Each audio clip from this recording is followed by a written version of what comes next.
Good morning Pakistan. New Pakistan के रंग है ना सलमान के संग। कैसे हैं आप लोग? ठीक हैं, खुशबाश हैं, मज़े में हैं, और क्यों ना होंगे, क्योंकि ईद जो है वो अभी गुजरी है और ईद के बाद कहते हैं ना कि फेस्टिविटी शुरू हो जाती है। और वो फेस्टिविटी क्या है? फेस्टिविटी है कि शादी का सीज़न शुरू हो गया है और पीक पे है। बाज़ारों में गहमा गहमी शुरू हो गई हुई है। प्यारी प्यारी दुल्हनें भी इस वक्त बाज़ार का रुख कर रही हैं, मगर एक चीज़ से बहुत परेशान है। वो परेशान है बजट से, वो परेशान है मलबूसात से, वो परेशान है अपने आप को कैसे खूबसूरत दिखाना है। उनकी परेशानी है अपने आप को कैसे हसीन उस दिन नज़र आना है। तो हमने सोचा कि क्यों ना उनकी परेशानी दूर कर दें और हम उनको बताएं कि बजट में रह के खूबसूरत कैसे दिखना है। लाल जोड़ा, सुनहरी जोड़ा हर दुल्हन का ख्वाब होता है। उस ख्वाब को उन्होंने कैसे आगे लेके चलना है, उस ख्वाब की ताबीर कैसे करनी है। और कहते हैं ना कि एक ही दिन होता है और एक ही दिन दिल चाहता है। बचपन से लेकर कहते हैं बड़े होने तक माँओं ने बेटियों के दिमागों में एक ही चीज़ डाली होती है कि जब तुम्हारा दिन आएगा ये पहनोगी, वो दिन आएगा तुम ऐसे लगोगी, ऐसा दिन आएगा तो तुम ऐसे नज़र आओगी। तो बचपन से ख्वाब सजाए हमारी प्यारी प्यारी दुल्हनें कहते रुख करती हैं मार्केटों का, और मार्केटों से जब घर आती हैं तो परेशान हो जाती हैं और कहती हैं कि हम अपने ख्वाब कैसे पूरे करें। और ख्वाबों की ताबीर पूरी करने के लिए हमने सोचा कि हम अपने शो में ऐसे गेस्ट को बुलाएं जो कि कहते ना कि झटपट से आपके ख्वाब पूरे कर देंगी।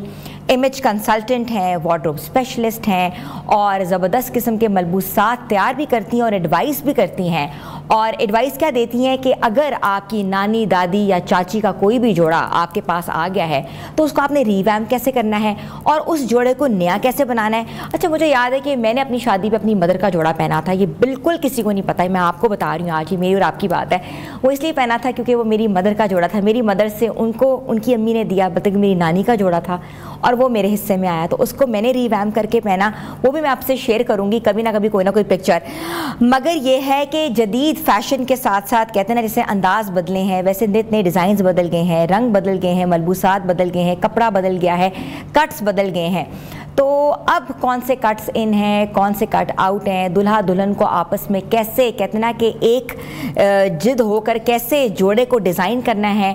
तो आज हम इस सब चीज़ों पे बात करेंगे और उसके साथ साथ सबसे इम्पॉर्टेंट चीज़ है बजट का भी ख्याल करेंगे कि हम आपको बताएंगे कि आपका अगर बजट 50,000 है तो जोड़ा कैसे बनेगा, लाख है तो जोड़ा कैसे बनेगा, अगर 30,000 भी है तो जोड़ा कैसे बनेगा।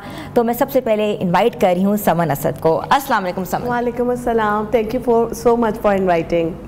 समन, you always been a pleasure to me और हमेशा से ही आपके साथ काम किया है और हमेशा से आपकी एडवाइस ली है। मुझे सबसे पहले ये बताएं कि हम आज बहुत इंपॉर्टेंट एक स्ट्रेटा डिस्कस कर रहे हैं, क्योंकि सोसाइटी की सबसे कहते हैं ना कि वरींग बात होती है लड़की की शादी और शादी पे कपड़े। एग्जैक्टली, ठीक है, तो आप ही मुझे बताएं कि शादी के पुराने कपड़ों को दोबारा हम काबिल इस्तेमाल बनाने के लिए क्या काम कर सकते हैं, कैसे कर सकते हैं उसको? अच्छा, मेरे जवाब में बहुत सारी चीज़ों को मैं इकट्ठा करके बताऊंगी। सबसे पहले तो हम कर लेते हैं कि बजट फ्रेंडली आप किस तरीके से बना सकते हो, राइट। लोकल मार्केट में आजकल है ना, देखा आपने 3D लेसेस की तरह के बहुत ही वेल डेकोरेटेड फैब्रिक मौजूद है, शैंटले नेट के साथ, सीक्वेंस एम्ब्रॉयडरीज के साथ, हैवी ड्रेसेस। तो मुझे ऐसा लगता है कि डिज़ाइनर्स के जो आइडियाज़ हैं वो बड़े खूबसूरत होते हैं। तो आपको इतना क्रिएटिव होना चाहिए कि आप आइडिया ज़रूर लें, लेकिन अगर आप बजट फ्रेंडली कोई चीज़ बनाना चाहते हैं उसके 3-4 बड़ी ज़बरदस्त ऑप्शंस हैं। एक तो आप लोकल मार्केट से कपड़ा ख़रीदें और थोड़ा सा आप अपना रिसर्च वर्क करें और उसके अकॉर्डिंगली आप अपना जोड़ा खुद डिज़ाइन करवा लें। ये चीज़ हो गई। दूसरी चीज़ की हम बात कर लेते हैं कि अगर आप वही जोड़ा किसी से बाय कर लें, ठीक है, if you are getting my point, I mean to say अगर आपने एक बार अपना शादी का जोड़ा पहन लिया है, ठीक है, तो उसके बाद आप उसको यूटिलाइज कैसे करेंगे? ये दोनों तरह से ना बहुत बेनिफिशियल हो जाता है। हम रेंट्स पे भी जोड़ा ले सकते हैं। एग्जैक्टली, ठीक है, आप मेरी बात को प्रॉपर्ली समझ गए, डिजाइनर माइंड है माशाल्लाह। अच्छा, क्या है कि आपने एक दफ़ा जोड़ा पहना है तो आप उसको यूटिलाइज कैसे करो? आप कोई शाहजहां की औलाद तो हम है नहीं कि हमने वो ट्रेडिशनल जोड़ा पहना है और उसको हमने सजा के रखना है, हम वो तो नहीं करेंगे। ऑफ कोर्स फिर हमें चाहिए कि हम उसको सेल कर दें, ठीक है। सेल करेंगे तो दूसरे के लिए कितना बेनिफिट है कि अगर लेट्स से आपने अपना सेल किया हुआ है और वो आपने एक दफा पहना हुआ है, उसमें कुछ डैमेज डन नहीं है, तो चलो अगर किसी की भी शादी है तो वो जाके उस जगह से खरीद सकता है आपका जोड़ा। तीसरा तरीका ये होता है कि अगर जोड़े पे आपने बहुत पैसा लगाया, आपका डिजाइनर ड्रेस है, तो फिर आप उसको बड़े अच्छे तरीके से यूटिलाइज ऐसे कर सकते हैं जैसे आपने अभी बताया कि आपकी नानी अम्मा का जोड़ा आपकी वालदा ने पहना, फिर उनका आपने पहना, तो आपने उसको रिवैम किया। तो जो रिसाइकलिंग है ना, ये बहुत अरसे से चलती आ रही है। इसके अलावा चलो ये तो दुल्हन का जोड़ा हो गया ना, जो दुल्हन से दुल्हन और दुल्हन से दुल्हन ने पहना। आप ऐसा भी कर सकते हैं कि आप अपने जोड़े में से कुछ पैचेस ले लें और आपने आगे कोई क्लोज शादी आ रही हो तो उसमें आप एप्लिक वर्क करवा सकते हैं, उसके पैचेस लगवा सकते हैं, कहीं और लगवा सकते हैं। एग्जैक्टली। तो आप दुपट्टे के साथ प्लेन जोड़ा बना सकते हैं। तो वो क्या होता है कि आपका जो शादी का जोड़ा होता है ना, वो आप दोबारा से यूटिलाइज कर लेते हैं। इसका तीसरा बड़ा मजे का और आइडियल है जो मैं चाहती हूँ कि लोग ऐसा भी कर सकते हैं, बहुत सारी खवातीन और बहुत सारे मर्द हजरात। अभी रिसेंटली मैंने एक इवेंट ऑर्गेनाइज किया जिसमें उनकी शादी को 25 साल हुए थे। अच्छा।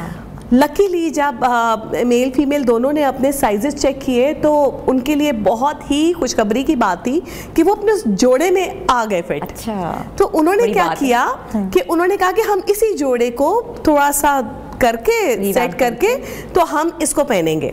और उन्होंने अपनी शादी की 25वीं साल को दोबारा एनिवर्सरी अपनी जब उन्होंने सेलिब्रेट की तो उन दोनों ने वही जोड़े पहने।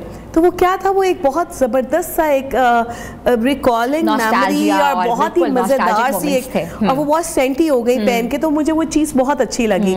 सो आई थॉट क्यों ना हम इस चीज़ को भी एड्रेस कर सकते हैं कि ये भी हो सकता है। ठीक है, तो आप लोग इस तरह भी कर सकते हैं कि अपने उसी जोड़े को एनिवर्सरी में करें। की बात होती है, कुछ खवातीन तो इस चीज़ को पसंद करती हैं मगर कुछ खवातीन बिल्कुल नहीं पसंद करती। जैसे बेटियां जो है एक्सेप्ट कर लेती हैं कि माओ के जोड़े, दादियों के जोड़े पहनना, मगर जो बहू आती है उसके लिए एक बहुत प्रॉब्लमेटिक चीज़ होती है क्योंकि उसके लिए एक ट्रॉमा होता है, ब्राइड ट्रॉमा होता है कि मैं पुरानी चीज़ पहनूं।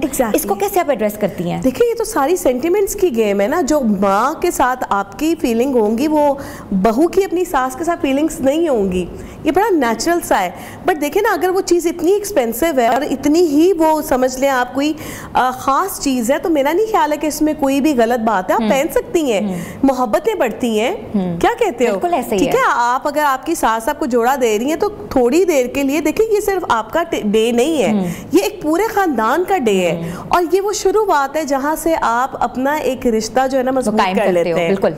अगर आपने पहले ही ना नू कर दी ना तो फिर वो आपके आगे रिश्ते सही नहीं चलेंगे। जैसे मुझे याद है कि दोहरी एक होता है जेवर, सत लड़ा, वो मदर से मदर, बेटियां बहुओं तक आगे जाता है, तो वो भी तो हम आगे देते ही हैं ना। बिल्कुल करते हैं। तो जब वो कर सकते हैं तो फिर लिबास क्यों नहीं। अच्छा, मुझे ये बताइएगा कि मेल जो हैं हमारे मर्द हजरात हैं, जो दुल्हा साहब हैं, उनके भी मलबूसात बहुत महंगे हैं। ऐसे ही है। अब वो ज़माना नहीं है कि वो 20,000 में 15,000 में खरीद लें, अब वो भी लाखों की गेम हो गई है। वो कैसे अपने मलबूसात को रिवैम्प कर सकते हैं और वो कहाँ से लेके पहन सकते हैं? अच्छा, इसका बड़ा इंपॉर्टेंट जो है ना आपने सवाल किया है। मैं कहूँगी जो मर्द हजरात है ना, उनके पास ना बहुत ज़्यादा प्ले करने के लिए ग्राउंड नहीं होता।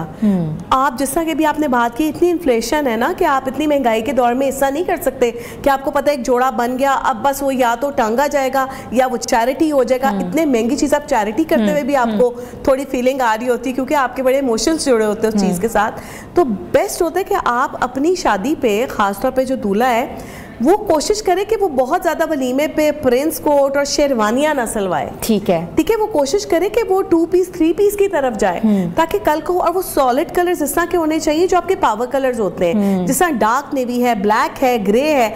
क्या है कि कल को आप उसको ऑफिशियली भी यूज़ कर सकते हैं। वो एक वेस्टर्न ड्रेसिंग की चीज़ आ जाती है। तो अगर आप अपनी उन चीज़ों को बिल्कुल ही आउट ऑफ द वे जाके कि जी, या तो अगर आप अफोर्ड कर सकते हैं और आपने उसको बिल्कुल एक ज़बरदस्त सा इवेंट बनाना और आप चाहते हैं कि जी कोई इशू नहीं है, मैंने एक इवेंट अपना अच्छा गुजारना है, तो फिर तो आप शेरवानी बना सकते हैं। फिर उनके लिए भी यही है कि आप उसको सेल कर सकते हैं। ऐसे बहुत सारे लोग ऐसा कि काम कर रहे हैं, आप उसको अच्छी प्राइस पे सेल कर सकते हैं, आप उसको रेंट पे दे सकते हैं। और फिर इसका जो थर्ड ऑप्शन है, बहुत से सफ़ेद पोश लोग हैं जो कि वाकई कहते हैं कि रेंटेड चीज़ें ले रहे हैं। हाँ, बिल्कुल ऐसे, क्योंकि हर बंदा ये नहीं बता सकता कि उसका बजट नहीं है और अपने बच्चों के तक नहीं ला सकता ये बात। तो ऐसे बहुत से लोग आते हैं डिज़ाइनर्स के पास और कहते हैं कि आपके पास कोई नई चीज़ है, हमें रेंट पे दे। बिल्कुल ऐसे ही है। तो मैं कहती हूँ कि चैरिटी का ऑप्शन भी बहुत अच्छा होता है। अगर आपने देखे, हम में से बहुत सारे लोग ऐसे हैं, पाकिस्तान में ना अनइवन डिस्ट्रीब्यूशन ऑफ मनी है। इस चीज़ से आप भी एग्री करेंगी। एक तरफ कितना कमाई करने वाला इंसान इतनी अर्निंग नहीं कर रहा, लेकिन एक वो बंदा है जिसके 4 फादर्स की जायदादें हैं, उसमें वो उसको एंजॉय कर रहा है। तो क्या है कि अगर आपको अल्लाह ताला ने दिया है तो मैं कहती हूँ अल्लाह ताला आपको ना कहीं और से दे देता है। अगर आपने एक दफा पहन लिया, आप अफोर्ड कर सकते हो तो आप चैरिटी कर दें, दिल बड़ा करें। आप यकीन करें, अल्लाह कहता है कि जो चीज़ ज़्यादा चाहते हो ना वो देना शुरू कर दो, वो बांटना शुरू कर दो। तो अगर आप अपना एक सूट चैरिटी में दे देते हैं, अगर आपको लगता है कि कोई ऐसा सफ़ेद पोशा आपका जाने वाला जो डिजर्व करता है, तो वाई नॉट, हम क्यों ना करें, है ना। हम करते हैं ना, हमने ड्रेस फॉर सक्सेस की कैंपेन चलाई, हमने पूरे पाकिस्तान से लिबास इकट्ठे किए और फिर हमने जितने डिजर्विंग लोग थे उनको डिस्ट्रीब्यूट किए। हमने कहा ये भी अपने साइज का करा लो। बड़ी जबरदस्त बात की समन के हम लोग ये कहते हैं ना कि वेडिंग ड्राइव चला सकते हैं, बिल्कुल, और इस ड्राइव के अंदर हम चीजें ऐसी सी इकट्ठी करके उन लोगों तक पहुंचा सकते हैं जो कि वाकई मुस्तहिक हैं, जो वाकई अफोर्ड नहीं कर सकते। Exactly. बिल्कुल ऐसी। अच्छा मुझे बताएं कि ऐसी कौन सी मार्केट्स लाहौर में, बिकॉज हम लोग लाहौर से ताल्लुक रखता है हमारा चैनल, तो लाहौर में ऐसी कौन सी मार्केट्स हैं जहाँ से लोग जाके सस्ता लिबास खरीद सकते हैं और उसको अच्छे तरीके से स्टिचिंग करा सकते हैं? देखें जी, मैं आपको सबसे अच्छी जगह बताऊंगी शहालमी। शहालमी में है मोती बाजार, ठीक है। मोती बाजार से आप जाएं, वहाँ पर आपको बने बनाए लहंगे, गरारे, शरारे, वट एवर यू नीड आपको मिल जाएगा। वहाँ पे कई बार ऐसे होता है कि लोगों ने अपने जोड़े बना के रखे होते हैं, लेकिन समटाइम्स वो लेने नहीं आते। वो जोड़ा बना पड़ा होता है सेलर के पास, बिल्कुल ब्रांड न्यू, बस स्टिचिंग नहीं हुई होती। स्टिचिंग आपने करानी होती है, आप वहाँ जाएं, आपको इतनी अच्छी और मिनिमल प्राइसेस में आपको वहाँ पे चीज़ें मिल जाती हैं। सेकंड आपका ऑप्शन है अनारकली, ठीक है। तीसरा आपका ऑप्शन है कि आप इशरा मार्केट जाएं, वहाँ से फैब्रिक खरीदें और आप खुद अपना जो है अटायर डिज़ाइन करें, ठीक है। ये इसके अलावा अगर आप फैंसी कपड़ों की बात करें तो सिटी टावर है हमारा यहाँ पे, जहाँ पे आपका कोई खान बाबा वगैरह स्टोर्स हैं, उनके पास इतने खूबसूरत फैब्रिक हैं, आप उसको लेके डिज़ाइन कर सकते हैं। सो ये बड़े अच्छे पॉइंट्स मैंने आपको बताए हैं। बट शाहालमी की जो मैंने आपको बताई है मार्केट, वो बहुत बड़ी मार्केट है, ठीक है। उस बड़ी मार्केट से आपको इजीली हर चीज मिल जाती है, ठीक है। आई थिंक आपको ये बड़े अच्छा औरेगा सेंटर है, इसके अलावा भी और औरेगा सेंटर है, लाहौर सेंटर है, और फैब्रिक आपको बहुत जगह से मिल जाता है। डिफेंस मोड़ पे जी खान टावर भी, उधर से भी मुझे बड़ा अच्छा फैब्रिक नजर आया, क्योंकि जब क्लाइंट आता है और वो कहते हैं कपड़े बनाओ। और बात करूंगी कि लोग हाथ के काम को बहुत प्रेफर करते हैं और लोग मशीन वर्क को नहीं पसंद करते, तो वो ब्राइड और ग्रूम ये माइंडसेट अपने पेरेंट्स का कैसे बदल सकते हैं? देखिए, इसमें ना ये बहुत ज़रूरी है कि आप पहले तो एक माइंड मेकअप कर लें, क्योंकि ये ना जो हैंड वर्क का काम है ना, ये टाइम मांगता है, ये लास्ट मोमेंट का डिसीजन है ही नहीं, ठीक है। माइंड मेकअप मेरा ख्याल है कि इसमें कोई मुश्किल बात नहीं है, आप अपने पेरेंट्स को इस बात पे कन्विंस कर सकते हैं। आपको बस बात करने का तरीका आना चाहिए, लिटरली बात करने का तरीका आना चाहिए। आप पेरेंट्स को कन्विंस कर सकते हैं, आप उनको बताएं कि ये मेरा डे है और मेरा स्पेशल डे और मैं इसको स्पेशल बनाना चाहता हूँ या चाहती हूँ। तो मेरा नहीं ख्याल है कि पेरेंट्स आपकी खुशी में कोई भी कोई ऐसे नहीं कर सकता। बिल्कुल, लेकिन एक माइंडसेट ये भी तो है ना, क्योंकि आज हम बहुत से चीज़ें डिस्कस करें, हम ब्राइड ट्रॉमास डिस्कस करें, उस दिन में क्या क्या मसाइल हो सकते हैं, लोग क्या कहेंगे, ये जो सवाल आता है लोग क्या कहेंगे, हमारी इज्जत कहाँ जाएगी, इतना हल्का जोड़ा पहनकर आए हो। ओह माय गॉड, देखो मैं बीइंग एन इमेज कंसल्टेंट मैं हमेशा कहती हूँ, देखें ट्रेंड, अब देखो ट्रेंड में तो फर्शी शलवार भी चल रही है, बिल्कुल ठीक है, चल रही है ना, पहनी नहीं, बट ये कि हर कोई थोड़ी पहन रहा है, लोग ये देखने क्या मुझ पे सूट करेगा कि नहीं करेगा, है ना। मैं नहीं पहन रही, मुझे पता है कि मैं इतनी मोटी हूँ, मैं फर्शी शलवार पहनूंगी मैं और मोटी लगूंगी। मैं उनको भी मना करती हूँ जो छोटे कद के हैं और थोड़े हेल्दी हैं, मैं कहती हूँ आप भी ना पहने, जो पतले हैं जिनका कद छोटा है वो पहने, ठीक है। वो उसको डिस्ट्रीब्यूशन की तरफ मत लेके जाएं, ठीक है। वो ये करें कि पैटर्न सेम हो फर्शी शलवार और शर्ट का, राइट। इसी तरह मैं कहती हूँ ब्राइड को भी ये देखने की जरूरत है। आपने कहा ना कि मदर पेरेंट्स को कन्विंस कैसे करें, देखिए अगर आप एक लोकल मार्केट से कपड़ा बनाते हैं और एक डिजाइनर से लेते हैं, उसमें प्राइस कंपैरिजन करें, जमीन आसमान का फर्क होता है। आपको 8 लाख का जोड़ा भी ब्रांडेड मिलेगा, लेकिन जब आप खुद बनाएंगे तो आपका 70,000 रुपए में जोड़ा बन जाएगा। बिलीव मी, 70,000 रुपीज में आपका एक लेविश जोड़ा ब्राइड का बन जाता है, ठीक है, ठीक है। बट आपने अगर कन्विंस करना है पेरेंट्स को, तो आप उनको कंपैरिजन बताएं ना, बातें ऐसी पावरफुल करें, हाँ, कि वो कन्विंस हो जाएं कि ठीक है मैं उस पैसे का सोना बना लूंगी, कल को तुम्हारे काम आएगा, मैं हनीमून पे लगा लूंगी, या मैं बाद में गाड़ी ले सकती हूँ। मैं कहती हूँ पेरेंट्स को ज्यादा फोकस ना जेवर पे करना चाहिए, टू बी वेरी फ्रैंक। वो एक ऐसी चीज है जिसका बाद में वो ठीक है वो आपकी एक सेविंग हो जाती है। सो आई थिंक ये स्मार्ट शॉप जो है ना, दिस इज़ वेरी इंपॉर्टेंट। अच्छा, मुझे समझ टाइम हमारे पास बहुत कम है, कोई ऐसी टिप्स आप देना चाह रही हो ब्राइड्स को और ग्रूम को जिन पर वो लोग अमल करके अपने जो बिग डे है, अपना जो खूबसूरत फंक्शन है, उसको मज़ीद इन्हांस कर सकते हैं? अच्छा, मैं पता है सच्ची बात बताऊंगी, बड़ी प्रैक्टिकल बात बताऊंगी। बहुत ज़्यादा पैसा ना मेले के ऊपर ना लगाएं। अगर आप एक अच्छी जिंदगी गुजारना चाहते हैं तो इस दौड़ में मत चले कि लोग क्या कहेंगे। लोग कुछ नहीं कहेंगे, बिलीव मी। आप जितना मर्जी अच्छा खाना दे दे, आप जितना मर्जी महंगा डिजाइनर ड्रेस पहन ले, जिसको आप नहीं अच्छे लगने ना उसने जलना है उसने जलना है और उसको आप नहीं अच्छे लग रहे, ठीक है। तो आप लोगों को खुश नहीं कर सकते, ठीक है ना। हम लोगों को नहीं कुछ कर सकते। आप कुछ भी करेंगे जिसको आप नहीं पसंद है वो कभी आपको अप्रिशिएट करेगा ही नहीं। बहुत जरूरी है। एक दिन की बात है यार, लोग बात करेंगे, खत्म कर देंगे। नुकसान किसका होगा? आपका। आपने इतना पैसा लगा दिया है इसी दौड़ में, खाने में बुफे है, कपड़ा आपका जो है वो आपने इतना ज्यादा वो ब्रांडेड ले लिया है। अब बाद में जब पैसे मुक जाएंगे तो फिर ये रिश्तेदार काम नहीं आएंगे। और इवेंट्स बहुत बड़े बड़े हैं भाई। क्यों भाई इतना पैसा इस पे क्यों लगा रहे हैं? ट्रिप मार के आए, आप जाएं, ट्रैवल करके आए, आप वही पैसा कहीं अच्छी जगह पे लगा ले। क्या ख्याल है? बिल्कुल ठीक है। मेरा तो ये ओपिनियन है, मैं कोई इतनी एक्सपर्ट नहीं हूँ, पर मुझे लगता है हम जिंदगी में किसी को खुश नहीं कर सकते। हाँ, हम अल्लाह की तरफ से जो जो हमें हदायत दी गई हैं तो हम हकूकुल अबाद जितना कर सकते हैं वो करें। लेकिन अगर आप ये कहें कि जी मेरे पास पैसा है, मैं लोगों को दिखाऊं और लोगों को खुश करूं, कोई खुश नहीं होगा। नजर लगेगी और अगले 10 दिन तक आप बिस्तर पे पड़े रहेंगे। Thank you so much Saman. Thank you so much. और हमारे मज़ीद हमारे कहते हैं ना कि इस बजटेड शादी को खूबसूरत बनाने के लिए और हमें मुफीद मशवरे देने के लिए, अपनी शादी को कैसे आपने बजट में रखना है, कैसे अपने आप को खूबसूरत दिखाना है, और कहते हैं ना कि किसी की नहीं सुननी, अपनी मानिए और जो दिल चाहे जिस तरह आप सेटिस्फाई हों वो करना है। छोटी सी ब्रेक पे जा रहे हैं, ब्रेक के बाद वापस आते हैं। आप देख रहे हैं नियो पाकिस्तान।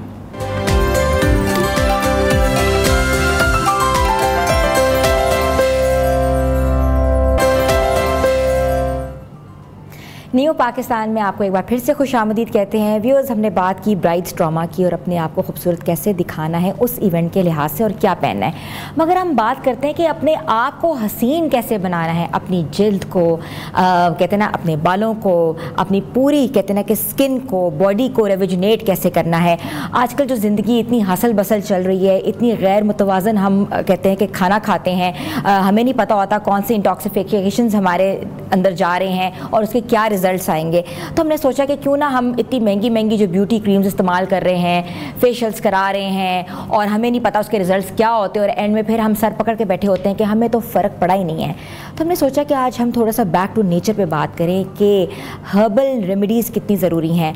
हमारी नानियाँ, दादियाँ, माएँ हमें हमेशा से तरगीब करती हैं कि भाई हर्बल इस्तेमाल करो, हर्बल इस्तेमाल करो, केमिकल फ्री प्रोडक्ट इस्तेमाल किया करो। मगर हम ये देखते हैं कि ये आ गया केमिकल, मार्केट में एक नया प्रोडक्ट आ गया, हम लोग फिर भागना शुरू हो जाते हैं। तो इस लिहाज से हमने सोचा कि अपने व्यूअर्स को आज हम कुछ हर्बल चीज़ों के बारे में बताएं, हर्बल टिप्स भी दें। आज जो हमारे साथ हमारे गेस्ट हैं, हमारे ख़ास हैं, वो हर्बलिस्ट भी हैं और वो नेचर के भी बहुत करीब हैं और बहुत ज़बरदस्त और मुफीद मशवरे भी देते हैं। तो मैं वेलकम करती हूँ डॉक्टर इदरीस खान साहब को। अस्सलाम वालेकुम सर। वालेकुम सलाम। कैसे हैं सर आप? ठीक, शुक्र अल्लाह का। सर, आजकल जो हो रहा है, सबसे पहले मैं कहूँगी कि हम लोग कहाँ जा रहे हैं? मैं इस पे ना एक छोटी सी तमहीदी बात करना चाहूँगा, फिर उसके बाद हम आएंगे अपने टिप्स पे भी, कि ये जो स्किन है ना, ये हमारा इंडिकेटर है हेल्थ का। अगर हम इंटरनली हेल्दी हैं तो हमारी स्किन बहुत ग्लोइंग होगी और हशाश बशाश होगी और हम खूबसूरत नज़र आ रहे होंगे। अगर मतलब जो हम डॉक्टर्स हैं, हमें अगर पेशेंट को देखना, या आप खुद भी अपनी फील्ड में देखें या अपने आसपास देखें, जो बंदा आप बीमार होगा वो आपको चेहरे से बीमार लग रहा होगा। तो हमारी जो डार्क सर्कल्स हैं, हमारे फेस पे एक्नी है, हमारी झुर्रियाँ हैं, हमारी जो भी फेस पे चीज़ें नज़र आ रही होती हैं ना, वो हमारी इंटरनल हेल्थ की एक इंडिकेशन दे रही होती हैं कि ये कहीं ना कहीं विद इन द बॉडी कोई ऐसा डैमेज है जिसका एक्सप्रेशन फेस के ऊपर या आपको स्किन के ऊपर किसी न किसी शक्ल में नज़र आ रहा होता है। तो हम उस डिज़ीज़ को या उस जो हमारे बॉडी के अंदर इशू चल रहा है उसको कवर करने के बजाय, ये जो डेफिशिएंसी चल रही है किसी विटामिन्स की है, किसी मिनरल की है, उसकी बजाय हम चाहते हैं कि हमारा ये जो फ्रंट एंड है इसी को बेहतर कर दें। इंटरनली हम जो चीज़ें लेके फिर रहे हैं उसको फिरते रहें। तो यही वजह होती है कि फिर हम वो टेम्परेरी तौर पे तो ऊपर एक मेकअप की तय चढ़ा लेते हैं और उससे हमें लगता है कि हम बहुत खुश हो गए, हमारी तस्वीर अच्छी आ जाती है, फिल्टर अच्छा लग जाता है, वीडियो अच्छी बन जाती है। और सब आजकल जो नोशन जो जेनजी आ रही हैं उन ये कहती हैं कि जो नूर है वो मेकअप लेकर आता है क्योंकि खाने से नूर बहुत अरसे बाद आता है। देखिए, अरसे बाद नहीं आता, आप जो नूर भगाती हैं वो भी खाने से भगा रही हैं ना। आपने अपनी डाइट के अंदर जो चीज़ें भी अपने पसंद की हुई हैं या जो यूज़ में आ रही हैं वो सिर्फ आप टेस्ट बड के गिर्द घूम रही हैं ना। कभी आपने ये नोट ही नहीं किया कि मैं ये जो डाइट ले रही हूँ इस डाइट में न्यूट्रिएंट्स कितने हैं, ये मेरी बॉडी के लिए सूटेबल है या नहीं है, ये मेरी बॉडी को रिक्वायर्ड है या नहीं है। आपने अपनी सारी ये जो 5 फुट की 6 फुट की बॉडी है इसको 1.5 इंच की ज़बान के पीछे लगाया हुआ है। वो 1.5 इंच की ज़बान खुश रहनी चाहिए, बाकी 6 फुट का जिस्म जो है वो चाहे जाए भाड़ में, उसको फ़ायदा हो रहा है या नुकसान हो रहा है हमने उसको नहीं देखना। हमने ये देखना है कि हमारा जो टेस्ट बड्स हैं वो खुश हुए हैं कि नहीं हुए। आज हमें जो क्रिस्पी किस्म का या बहुत स्पाइसी किस्म का शवारमा चाहिए, हमें बर्गर चाहिए, हमें पिज़्ज़ा चाहिए, हमें नगेट्स चाहिए, नूडल्स चाहिए, वो हमने देखने हैं। लेकिन हमने ये नहीं देखना कि क्या ये जो चीज़ मैं अपनी बॉडी को दे रही हूँ क्या इससे कोई न्यूट्रिएंट भी आ रहे हैं कि नहीं आ रहे, ये कहीं जाके मेरे लिवर को, किडनी को, आइज़ को, लंग्स को, ब्रेन को, किसी चीज़ को डैमेज तो नहीं कर रहे। अब जब हम उस चीज़ को इग्नोर करते हैं तो वो नूर भगा देती हैं। ठीक है। आज भी अगर आप ये देखें जो लोग हेल्दी डाइट लेते हैं या हेल्दी रहते हैं उन्हें मेकअप की ज़रूरत नहीं पड़ती, वो दूर से ही आपको ग्लोइंग नज़र आ रहे होंगे। सिंपल सी बात ये कि आप सारा दिन में अपना नोट कर लें, आप सारा दिन में पानी कितना पीती हैं। आपके दिन में चाय बहुत ज़्यादा होगी, कॉफ़ी होगी, कोल्ड ड्रिंक्स होंगे, जूसेस वगैरह होंगे, दूसरे मशरूबात होंगे, लेकिन पानी नहीं होगा आपकी लाइफ में। मैक्सिमम भी आपने खाने के साथ 2-4 घूंट ले लिए तो ले लिए, अदरवाइज हाइड्रेट ही नहीं कर रही हैं आप अपनी स्किन को। जब हाइड्रेट ही नहीं कर रही तो फिर स्किन की ग्लोइंग कहाँ से, फिर नूर कहाँ से आएगा। फिर दूसरी चीज़ ये है कि अगर आपने नूर लेना है तो फिर आपको डेयरी प्रोडक्ट्स में दूध, दही, लस्सी की तरफ आना पड़ता है, वो भी हमारी डाइट में नहीं है। फिर फ्रूट्स नहीं है हमारे पास जो स्किन को बहुत ज़्यादा रिफ्रेशिंग और ग्लोइंग देते हैं, वो हमारे फ्रूट्स होते हैं जिसमें हमारे पास सेब है, अनार है, अंगूर है, केला है। ये ऐसी चीज़ें हैं जो स्किन के न्यूट्रिएंट्स पूरे करती हैं, जो स्किन को जो रिक्वायर्ड न्यूट्रिएंट्स हैं हेल्दी करती हैं। जब ये हमारी डाइट में है ही नहीं तो फिर नूर तो भाग ही जाएगा ना। फिर हम एक आध दफ़ा लेके तो हम कहें कि अब नूर नहीं आया तो वो तो नहीं आएगा। बिल्कुल ऐसे तो हमें अपनी जो ये 1.5 इंच की ज़बान है ना हमारी, हमें कंट्रोल करना होगा, हमें अपनी डाइट सिलेक्शन पे फोकस करना होगा। डॉक्टर साहब एक बहुत सी कहते ना कि हर घर का इशू है कि हमें छाइयाँ पड़ गई, जिससे पूछो जी छाइयाँ पड़ गई, ये छाइयाँ हैं क्या, ये पड़ती क्यों है? सिंपल सी बात है, ये जो छाइयाँ होती हैं ये आयरन डेफिशिएंसी होती है। ठीक है। जब बॉडी में आयरन डेफिशिएंसी होगी ना, आप उसको पूरा करने के बजाय जो मर्जी दुनिया की क्रीम लगा लें आयरन डेफिशिएंसी तो पूरी नहीं करेगी ना। ठीक है। एक होती है कि उसकी रूट काज को ठीक कर। रूट काज ये है कि आयरन डेफिशिएंसी है, उससे आपके स्किन के ऊपर एक सिग्नल आएगा जो डॉक्टर को रिकग्नाइज करने में, डायग्नोज करने में आसानी होती है। फितरत ने एक सिस्टम रखा हुआ है कि आप फेस देख के बता सकते हैं कि आपको आयरन डेफिशिएंसी है, आपको कैल्शियम डेफिशिएंसी है, आप किस मिनरल की तरफ जा रही हैं, कौन से विटामिन की डेफिशिएंसी है। अब वो जो निशान आया है ना आपके फेस के ऊपर छाइयों की शक्ल में, वो इंडिकेटर है कि आपकी बॉडी के अंदर आयरन की डेफिशिएंसी है। आप आयरन सप्लीमेंट्स लें या वो डाइट लें जिसके अंदर आयरन है। फॉर एग्जाम्पल आप अनार लेना शुरू कर दें, उसके अंदर वाफर मिकदार में आयरन है। इसके अलावा गाजर है, इसके अलावा कलेजी का गोश्त है। इस तरह डिफरेंट डाइटरी आइटम्स हैं जिनके अंदर आयरन की वाफर, खजूर के अंदर वाफर मिकदार है आयरन की, आप वो चीज़ें लेना शुरू कर दें, आपके डार्क सर्कल खत्म। आपकी ये भी बताइएगा कि कोई रेमेडी है जिन लोगों की छाइयाँ पड़ रही हैं तो आप वो कोई रेमेडी सजेस्ट करते हैं? डेफिनेटली मैं ये भी सजेस्ट कर रहा हूँ अभी कि आप वो डाइट्स लेना शुरू कर दें। फॉर एग्जांपल आप अनार का जूस लेना शुरू कर दें। अनार का जूस वो नहीं जो डब्बे में मार्केट में मिलता है, आप अनार लें, उसको पानी के अंदर ब्लेंड करें और हस्बे ज़ायका आप उसमें चीनी नमक ऐड करके वो पीना शुरू कर दें। आप 1 हफ्ते के बाद अपना ग्लो देखेंगे, वो नूर वापस आ चुका होगा। अच्छा। तो आयरन पूरा करेंगे बॉडी के अंदर तो वो सेट हो जाएगा। आप खजूरें लेना शुरू कर दें, आप खजूर का दूध के साथ मिल्क शेक बनाना शुरू करें। आप खजूर को बॉयल कर लें पहले पानी में, उसकी गुठली निकाल के उसका पेस्ट बना के रख लें। सुबह शाम उस पेस्ट का 2 चम्मच जो है 1 गिलास दूध में डाल के उसको सुबह शाम पीना शुरू करें। आप हफ्ते बाद देखेंगे कि आपकी छाइयाँ जो है वो खत्म हो जाएंगी। तो ये बेसिक न्यूट्रिएंट्स हैं, आप स्किन को देते रहें तो नूर कहीं जाएगा ही नहीं। तो हम नूर खुद भगा के तो फिर हम नूर ढूंढ रहे हैं आज, और हम बाकी आप बड़ा ज़बरदस्त किस्म के कहते हैं मुफीद मशवरे भी दे रहे हैं कि हमने अपनी स्किन पे नूर कैसे लेकर आना है। बिल्कुल ऐसा ही। अच्छा मुझे बताएं कि एक्नी बहुत बड़ा इशू है लोगों का। 16 कहते हैं कि टीन एज से शुरू होती है और कुछ लोगों को तो ताहयात रहती है और कुछ लोग इससे कर्ब कर लेते हैं और वो भी बहुत एस्थेटिक प्रोसीजर्स आ गए हैं, बहुत कुछ आ गया है। एक्नी की बेसिक वजह क्या है डॉक्टर साहब? जो आपने टीनेजर्स की बात की है ना, उस वक्त जो एक्नी आती है ना, वो तो आपके हार्मोन्स की वजह से आती है। वो अडल्ट हार्मोन्स जब बॉडी में ग्रो होते हैं, जो सेकेंडरी सेक्स करेक्टर्स को डेवलप कर रहे होते हैं, उसकी वजह से आपकी एक्नी जो है वो बनती है। उस वक्त तो आपको डाइट पे फोकस करना होता है, क्योंकि आपकी ग्रोथ हो रही होती है, सेक्सुअल ग्रोथ हो रही होती है, उस वक्त आपको डाइट पे ग्रो करनी होती है। लेकिन उसके बाद की जो एक्नी की आप बात कर रही हैं वो आपके लीवर की वजह से होती है। लिवर जब मेटाबॉलिज्म प्रॉपर नहीं कर रहा होता या आपकी डाइट के अंदर ऐसी हैवी चीज़ें होती हैं जो लिवर के लिए टॉक्सिक होती हैं, ये लिवर के लिए चैलेंजिंग होती हैं, जिसमें fried items top of the list हैं, समोसा, पकौड़ा, आमलेट, पराठे, ये सारी चीज़ें जो हैवी ग्रीसी रमज़ान में बहुत खाए हैं, तो एक्ने भी तो फिर आएगी ना, गिफ्ट भी तो मिलेगा ना फिर तो वो जो चीज़ें आपने खाई हैं उसी का फिर आपको गिफ्ट मिलेगा। वो जब आप खाते हैं तो वो लिवर के लिए उन चीज़ों को डाइजेस्ट करना और उसको बॉडी से एक्सक्रीट करना चैलेंजिंग हो जाता है। फिर वो टॉक्सिन्स अंडर द स्किन पड़े रहते हैं, जहाँ से स्किन वीक होती है वहाँ से वो पिंपल निकलना शुरू हो जाता है। ठीक है। अब होता क्या है कि हम प्रोसीजर करवा के एक एक्ने ठीक करते हैं, एक पिंपल ठीक करते हैं, दूसरा अगले दिन तैयार बैठा होता है। तो उसकी बजाय अगर हम ऐसी डाइट लेना शुरू करें जो ब्लड प्योरीफायर्स हों, जो हमारी बॉडी से टॉक्सिन्स को रिमूव करें, हम वो डिटॉक्स वाटर लेना शुरू कर दें और इस तरह की जो चीज़ें हमारे डाइजेशन को और लिवर को सपोर्ट करती हैं वो लेना शुरू करते हैं, तो स्किन ऑटोमेटिकली क्लियर हो जाती है। आपने डिटॉक्स वाटर की बात की है, डिटॉक्स वाटर हर इंसान की कहते हैं ना कि आप जिस्मानी अज्जा देख के बनाया जाता है कि सबको एक ही डिटॉक्स वाटर दिया जाता है? देखिए, सबका लिवर एक ही जैसे ही काम कर रहा होता है और डिटॉक्सिफिकेशन करनी लिवर नहीं है, तो हमने सिर्फ लिवर को सपोर्ट करना होता है। ठीक है, उसमें क्या क्या बॉडी का अपना जो AI सिस्टम है ना, बॉडी का अपना भी इंटेलिजेंस सिस्टम है ना, वो ऑटोमेटिकली उन चीज़ों को डिटेक्ट करता है जिसकी उनको वीकनेस होती है या जिसकी उनको डेफिशिएंसीज होती हैं, वो उसको यूज़ करता है और उससे बॉडी को डिटॉक्सिफाई करना शुरू कर देता है। ठीक है। तो उसमें सिंपली सी चीज़ें होती हैं जो आपकी सैलड में चीज़ें ज़्यादातर यूज़ होती हैं, जिसमें मिंट लीव्स हैं, जिसके अंदर आपका जिंजर है, जिसके अंदर आपका कोकम्बर है, लेमन के स्लाइसेस, बीट रूट है। बस ये 3-4 चीज़ें आप उसमें ऐड करें और उसको 5 to 6 आवर छोड़ दें। वो अच्छी तरह जब उसका एक्सट्रैक्ट पानी के अंदर आ जाएगा, जिसको हम इन्फ्यूजन्स बोलते हैं, उसके बाद आप उसको इनटेक करना शुरू कर दें, तो वो आपकी बॉडी के अंदर जो है वो डिटॉक्सिफिकेशन का काम करना शुरू कर देगा। इसके अलावा भी सिंपल आप पानी की मिकदार बढ़ा लें। आप वाटर कंटेंट, बल्कि साइंस तो ये रिकमेंड करती है कि आप जितने घंटे जागते हैं ना उतने गिलास पानी पिएं।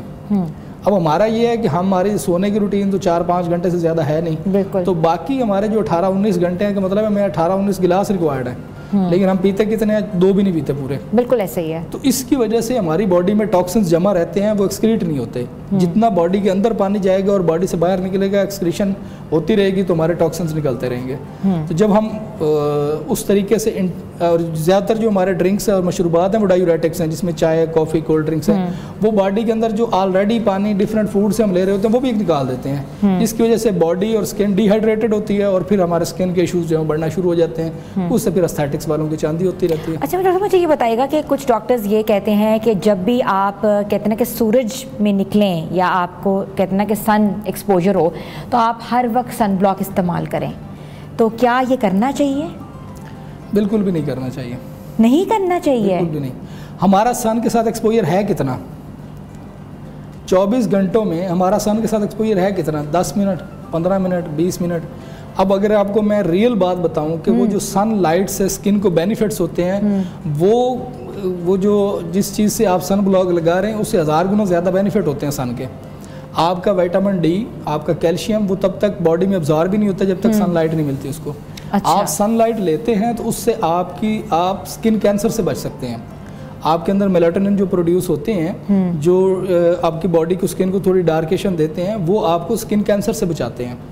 आपने मतलब रिकमेंडेड ये है कि आप बहुत ज़्यादा जो हाई डेंसिटी की लाइट है, जिस तरह मतलब दोपहर की 2 बजे की, 12-1 बजे की लाइट है, उससे आप ज़रूर बचें। उसमें आप ब्लॉक लगाएं या फिर आप अम्ब्रेला यूज़ कर लें, वो आपके लिए सूटेबल है। लेकिन जो हमारी ठंडे मौसम की या ठंडे इन्वायरमेंट की सनलाइट है, जैसे सुबह के टाइम की या शाम के टाइम की, उसको तो लोग ज़रूर, अब सन बाथ जो डेवलप्ड कंट्रीज़ में लेते हैं, वो क्यों लेते हैं? क्योंकि उन्हें पता है कि इस सन लाइट्स की जो हमारी बॉडी के लिए रिक्वायरमेंट है वो कितनी ज़्यादा है। आई थिंक वो बेस्ट वे है विटामिन डी का, बेस्ट वे है विटामिन डी का। और नेचुरली विटामिन डी, हमारी आधी से ज़्यादा आबादी विटामिन डी डेफिशिएंसी के शिकार है। बिल्कुल, और वो फिर इंजेक्शंस पे आ जाती है। हाँ, इंजेक्शंस के, टैबलेट से। अब उससे तो नहीं ना चीज़ें पूरी हो सकती। जब तक आप नेचर की तरफ नहीं जाएंगे, तो फिर जब आप विटामिन डी की कमी का शिकार होंगे, तो फिर सिर्फ एक मसला नहीं, आप हज़ारों मसलों के साथ। और डॉक्टर साहब, टाइम थोड़ा है मगर सवाल मेरे बहुत ज़्यादा हैं, क्योंकि ये ऐसे सवाल हैं जो हर घर के सवाल हैं और बहुत से मैसेजेस भी आते हैं कि पूछे आप ये पूछें, आप वो पूछें। एक सवाल मैं पूछना चाह रही हूँ, बड़ा क्विक रिप्लाई मैं मांगूंगी आपसे। यहाँ ब्लेंड ऑयल्स चल रहे हैं, असेंशियल ऑयल चल रहे हैं, कोल्ड प्रेस ऑयल चल रहे हैं, घुटने का दर्द, जोड़ों का दर्द, ऑयल लगाओ ठीक हो जाओ, ये हो जाओ ठीक हो जाओ, ये क्या चल रहा है आजकल? ऑयल बहुत ज़रूरी है। मैंने अभी बात की, बॉडी में मॉइस्चर जितना ज़्यादा होगा, बॉडी के अंदर फ्लेक्सिबिलिटी उतनी ज़्यादा होगी। हमने तो अपने बुज़ुर्गों से ये सुना हुआ था, उस वक्त सरसों के तेल का बहुत ट्रेंड होता था, लोग हर दफ़ा शावर रहने के बाद पूरे बॉडी से सरसों का तेल लगाते थे। और उस वक्त ये मशहूर होता था कि अगर आपको फ्री में तेल मिल रहा है ना तो आप जूतों में भी डालें। अच्छा। क्योंकि उस वक्त चमड़े के जूते लोग पहनते थे, लेदर के, तो उनके अंदर जब ऑयल लगाते थे तो वो एक तो फ्लेक्सिबल रहते थे और दूसरा वो हीट नहीं पैदा होने देते थे। ठीक है। तो जो ऑयल है वो बॉडी के मसाम के अंदर आप ऐसे समझें जैसे आप अपनी गाड़ी में इंजन ऑयल डलवाती हैं या मोबिल ऑयल डलवाती हैं, ये इसी तरह से ऑयल काम करते हैं। लुब्रिकेशन है बिल्कुल। हाँ आपको ये आपकी लुब्रिकेशन करते हैं, उससे आपके जॉइंट्स, आपके मसल्स, आपकी जो स्किन की हाइड्रेशन है वो बेहतर होती है। आप जो स्किन की ड्राइनेस है उसको वाटर से इतना रिहाइड्रेट नहीं कर सकते जितना मॉइस्चर से कर सकते हैं, इसलिए आप डिफरेंट किस्म के लोशंस यूज़ करते हैं, डिफरेंट किस्म की जो ऑइंटमेंट्स होती हैं वो यूज़ करते हैं, या क्रीम के अंदर लुब्रिकेंट्स होते हैं, उसमें भी ऑयल बेस्ड होती हैं। बहुत सारी क्रीमें ऑयल बेस्ड ऑयल्स यूज करने चाहिए, डेफिनेटली करने चाहिए, और एक्सेसिव क्वांटिटी में आप करें, एक्सेसिव क्वांटिटी में करें, और सिर्फ फेस पे ना करें, उसको बाकी बॉडी पे और जॉइंट्स पे भी यूज़ करें। Thank you so much doctor साहब आपके आने का, और ज़बरदस्त किस्म की टिप्स आपने दी हैं, और कहते हैं आपके जो मशवरे हैं वो ऑटोमेटिकली व्यूअर्स जो हैं वो देख रहे हैं और नोट डाउन भी कर रहे होंगे, तो बहुत बहुत शुक्रिया आपका। व्यूअर्स, हमने आपको बताया कि अपनी जिल्द को कैसे खूबसूरत बनाना है, अपने आप को हाइड्रेट कैसे रखना है। हमेशा से कहा जाता है जो आप खाएँगे उसका अफेक्ट आपकी स्किन पे होगा, और आपकी जो किचन है वो आपकी फार्मेसी है, जो पकाएंगे उसको ऑटोमेटिकली अगर वही खाएंगे तो आप उतना ही अच्छा दिखेंगे, उतना ही अच्छा लगेंगे। तो बैक टू द नेचर का जो कॉन्सेप्ट है, देसी टोटकों को ज़रूर आजमाएं, क्योंकि देसी टोटके ही हमें बहुत सी बड़ी बड़ी बीमारियों से बचा सकते हैं। छोटी सी ब्रेक पे जाना है, ब्रेक के बाद वापस आते हैं। आप देख रहे हैं नियो पाकिस्तान।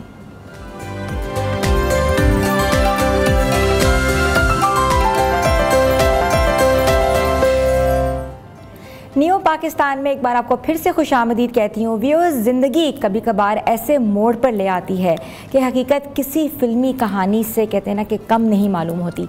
एक ऐसा ही अनोखा वाक़या भारतीय रियासत गुजरात में पेश आया, जहाँ एक जोड़े ने अपनी मोहब्बत को हर चीज़ पर तरजीह दी और ख़ानदान की मुखालफत के बावजूद घर से भाग जाने का फ़ैसला किया और फिर शादी कर ली। लेकिन ये कहानी यहाँ ख़त्म नहीं हुई, बल्कि कहते हैं ना कि 64 ईयर्स के बाद मोहब्बत, वफ़ादारी और कुर्बानी की एक ऐसी मिसाल कायम करते हुए इसी जोड़े ने अपने अहले खाना की मौजूदगी में शादी की और तमाम रस्में कहते हैं निभाईं जिनसे वो बरसों पहले महरूम रह गए थे।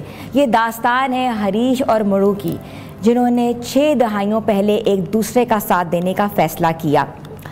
वो जानते थे कि उनका रास्ता आसान नहीं होगा, लेकिन उन्होंने दुनिया के हर एतराज़ को पसे पुष्ट डालकर अपनी मोहब्बत का इंतखाब किया।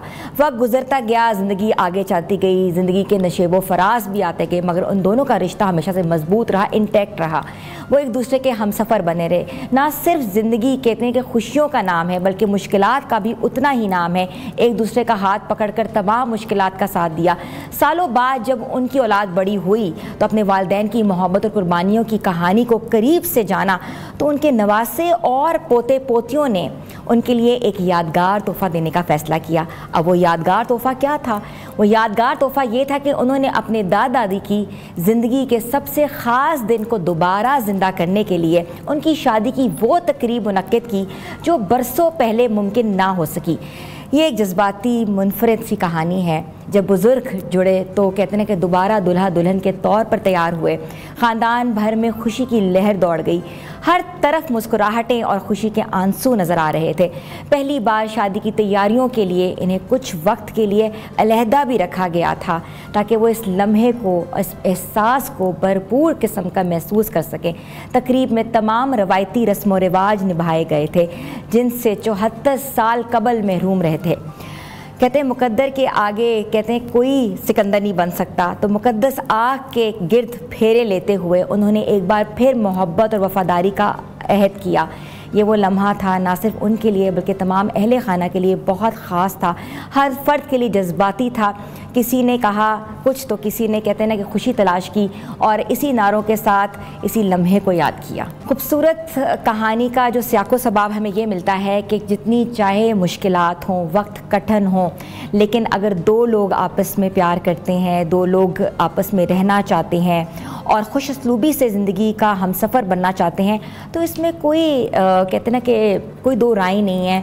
और यही इसी जोड़े ने किया कि अपने लम्हात को वाकई एक तरह से कैद करके अपने बच्चों के आगे जब उन्होंने अपनी स्टोरीज़ नरेट की, जब बताया कि वो किस तरह मुश्किलात का उन्होंने सामना किया, किस तरह एक दूसरे का साथ दिया और कैसे अपनी फैमिली को परवान चढ़ाया, तो ये इसकी खूब एक मिसाल मिलती है।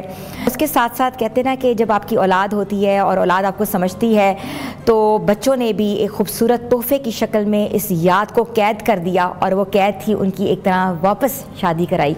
तो व्यूअर्स, छोटी सी ब्रेक पे जाते हैं, ब्रेक के बाद वापस आते हैं। आप देख रहे हैं न्यू पाकिस्तान।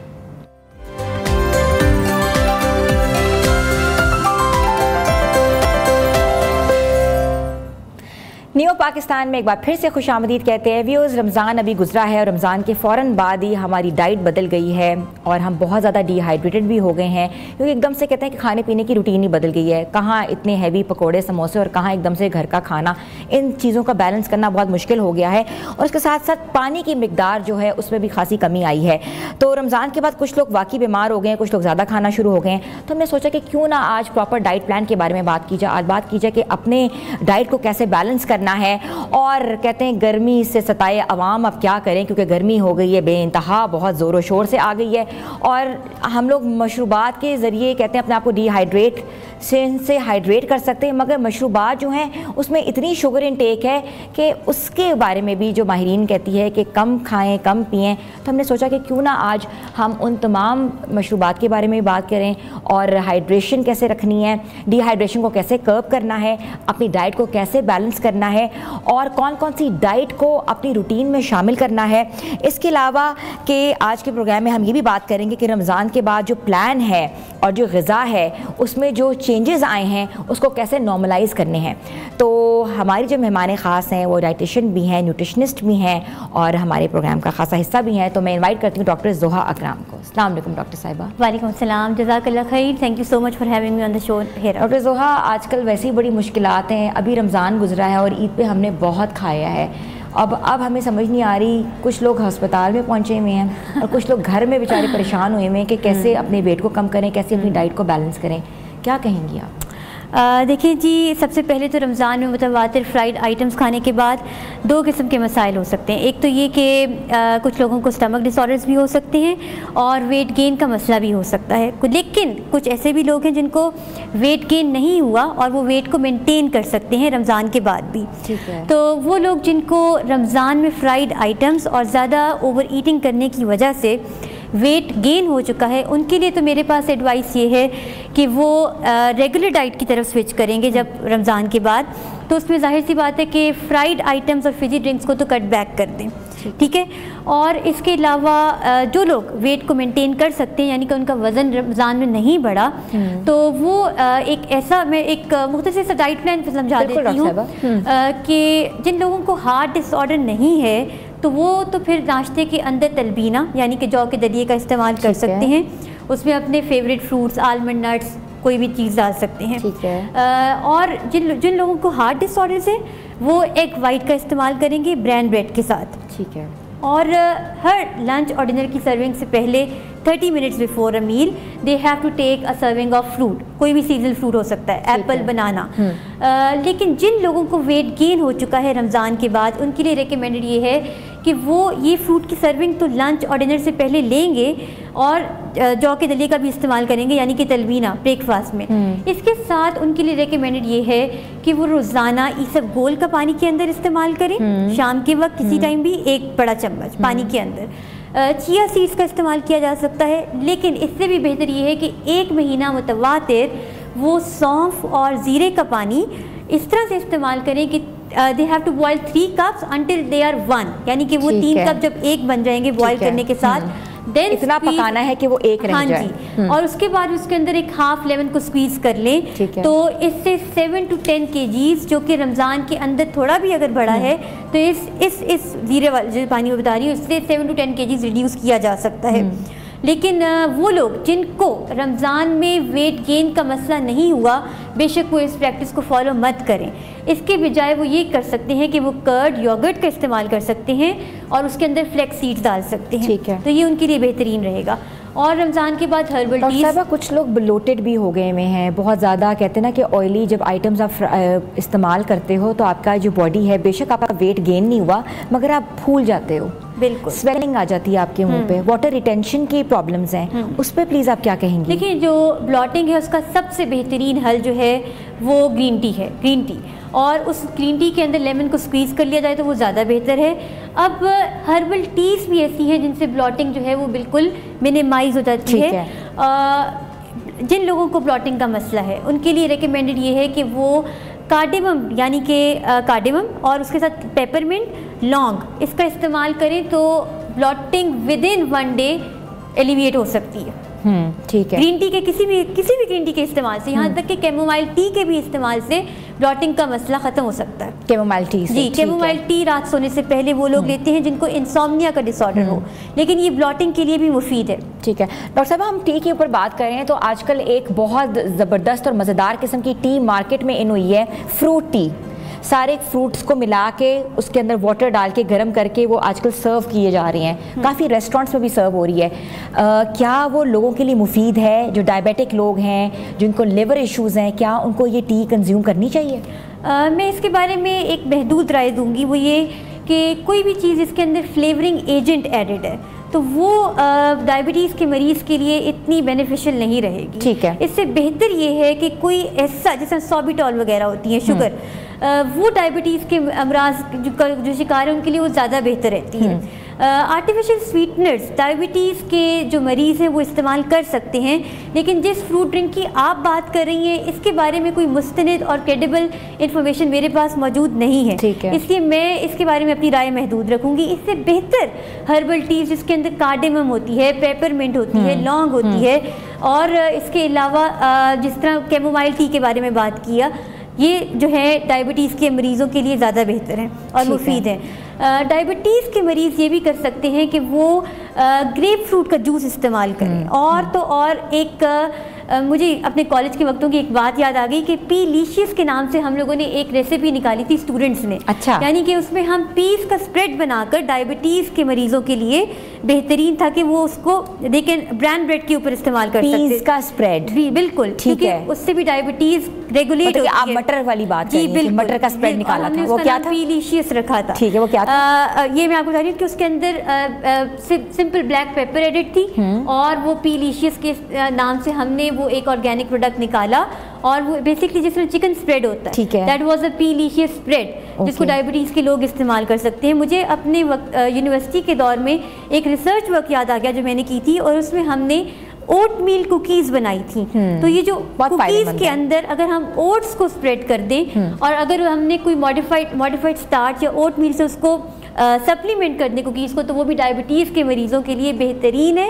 इससे शुगर स्पाइक अप नहीं करेगी, बेहतरीन चीज़ें हैं। तो अगर ऑर्गेनिक की तरफ चले जाएं बजाय इसके कि किसी आर्टिफिशियल स्वीटनर का इस्तेमाल करें तो वो ज़्यादा बेहतर होगा। डॉक्टर साहबा, जैसे हम बात कर रहे थे कि अपने आप को हाइड्रेट कैसे रखना है, क्या पीना है। लोग जो हैं गर्मी में कोई सत्तू पी रहा है, कोई कहते हैं ना कि शुगरी बड़े बड़े जाता है, जो उनको स्टॉल्स में नज़र आते हैं वो पीना शुरू कर देता है अपने आप को हाइड्रेट रखने पे। बहुत से शरबत हैं, I don't want to name them क्योंकि सब ब्रांड्स अच्छे ब्रांड्स हैं। क्या कहती हैं आप, शरबत पीना चाहिए गर्मियों में? क्योंकि पहले ज़माने में आलमंड का शरबत, उसके बाद डिफरेंट शरबत हमारे घरों में बनते थे, मुरब्बे बनते थे, अचार घर में डलता था, ये गर्मियों की खासियत होती थी। लेकिन अब ये जो शरबत है ये सब बाज़ार से उठाते हैं और हम लोग पीना शुरू कर देते हैं। हाँ बिल्कुल, मैं वही बात करूँगी कि जो आर्टिफिशियल फ्लेवरिंग एजेंट्स हैं, देखिए कितना कॉमन है, अगर आप सुनने में कितना कॉमन मिलता है कि 1 in 8 women is suffering from breast cancer. तो ये जो फ्लेवरिंग एजेंट्स हैं इनकी वजह से कैंसर का शिकार ज़्यादा कैंसर की तादाद बढ़ रही है। मैं ये कहूँगी कि जो घर में ऑर्गेनिक चीज़ें हैं उनका इस्तेमाल ज़्यादा से ज़्यादा हो। ऑल्दो कि दूध सोडा भी बड़ा रिफ्रेशिंग होता है, लेकिन हर चीज़ की अगर बैलेंस तरीके से इस्तेमाल किया जाए तो that is going to be far more better. अगर हम किसी आर्टिफिशियल स्वीटनर या आर्टिफिशियल फ्लेवरिंग एजेंट की तरफ जाते हैं तो ठीक है। लस्सी का इस्तेमाल बेहतरीन है, आलू बुखारे का जो जूस है वो बेहतरीन है, इसके अलावा जो नारियल का पानी है वो बेहतरीन है। मिंट मार्गरीटा, इसका कामिंग इफेक्ट होता है नर्व्स के ऊपर, कॉर्टिसोल हार्मोन एक ऐसा है जिसकी वजह से स्ट्रेस रेगुलेट करता है अगर मिंट मार्गरीटा और फालूदे का इस्तेमाल किया जाए तो। अच्छा। बिल्कुल। तो नारियल का पानी, मिंट मार्गरीटा, आलू बुखारे का जूस, यहाँ तक के जो तरबूज का जूस होता है वो सब, ये तमाम चीज़ें हमारी नर्व्स में कामिंग इफेक्ट आने वाला है और इससे इंसोम्निया भी रिजॉल्व होता है। तो अगर हम आर्टिफिशियल से ऑर्गेनिक की तरफ चले जाएं तो वो सबसे बेहतरीन होगा, और फ्रूट से डिराइव अगर फ्लेवरिंग फ्रूट ड्रिंक्स लें वो सबसे बेहतरीन होगा, जिसके अंदर हम चिया सीड्स भी ऐड कर सकते हैं, और सत्तू, लस्सी, ये सब बेहतरीन है, बजाय इसके कि कोई ऐसी चीज़ लें जो जिसमें आर्टिफिशियल शुगर्स हो, जिसके अंदर आर्टिफिशियल शुगर। डॉक्टर साहब ये बताएं कि ये रोज़े रखने के बाद कुछ लोगों को वाकई बहुत कमज़ोरी हो गई है, और ऐसी सूरत हाल में कौन सी ग़िज़ा लेनी चाहिए, उनको अपनी डाइट में कौन कौन सी चीज़ें ऐड करनी चाहिए? सबसे पहले तो रमज़ान के रोज़ों के बाद से ही नाश्ते से पहले एक सेब मीडियम साइज़ का लाजमी ऐड करना पड़ेगा। ठीक है। और ये सेब की सर्विंग लंच और डिनर में भी कंटिन्यूड रहेगी। ओके। और इसके अलावा कोई भी सीजनल फ्रूट हम लंच और डिनर में ले सकते हैं, एप्पल के अलावा। लेकिन जो आयरन रिच फूड हैं जिस तरह के ब्रोकली और स्पिनच, इसके एडिशन से तवानाई बॉडी के अंदर बनती है, और वो तमाम फ्रूट जो हमारे अंदर इलेक्ट्रोलाइट बैलेंस को बेहतर करते हैं, अगर हम उनका इस्तेमाल करेंगे तो बॉडी को एक एनर्जी का बूस्ट मिलेगा और तवानाई हासिल होगी।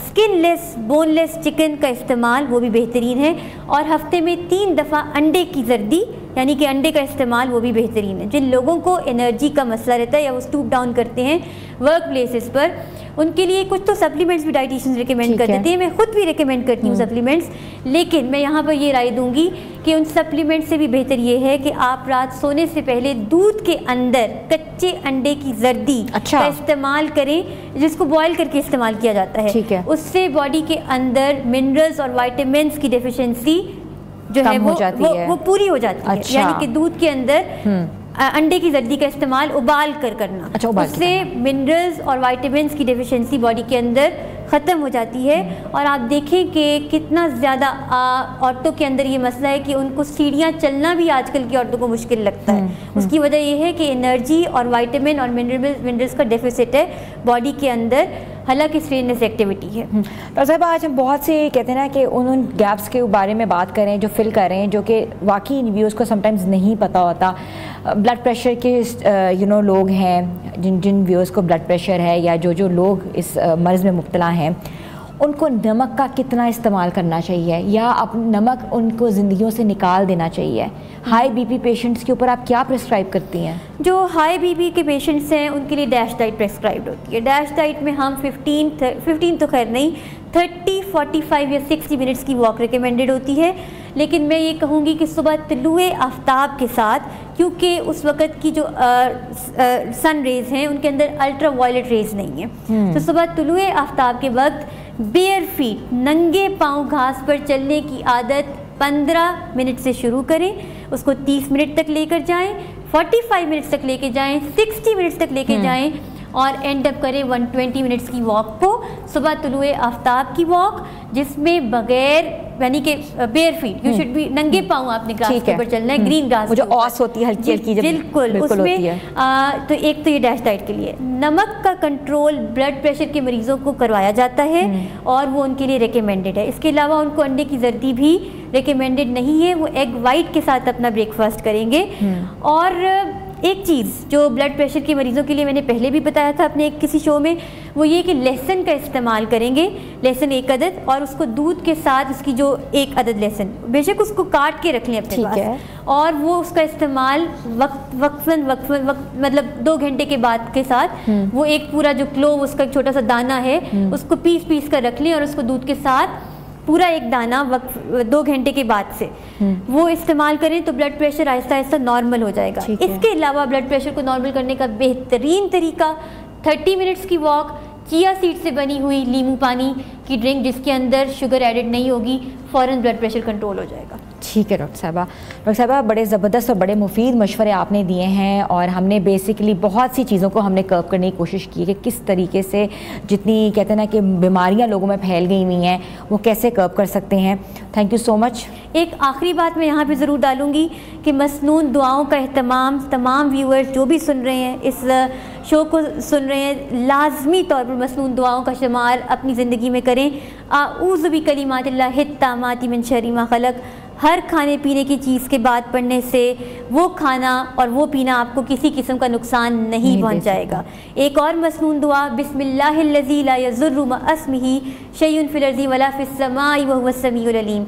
इस दुआ को 3 मरतबा खाने के बाद या पीने के बाद पढ़ने से फ़र्क सिर्फ इतना पड़ेगा कि वो खाना आपको नुकसान नहीं पहुँचाएगा। बहुत बहुत शुक्रिया डॉक्टर साहिबा आपका। और हमारे साथ मौजूद थी डॉक्टर ज़ोहा इकराम साहिबा, न्यूट्रिशनिस्ट हैं और डाइटिशियन हैं। उन्होंने बताया कि अपनी ज़िंदगी को हमने तब्दीली कैसे लेकर आनी है, कैसे अपनी डाइट को बैलेंस करना है, कैसे बहुत सी ऐसी बीमारियां जो हमारी रोज़मर्रा की ज़िंदगियों में हम अपने ऊपर कितने के लागू करके बैठे हुए हैं, मगर हमने कैसे कर्ब करनी है। छोटी सी ब्रेक के बाद वापस आते हैं। आप देख रहे हैं न्यू पाकिस्तान।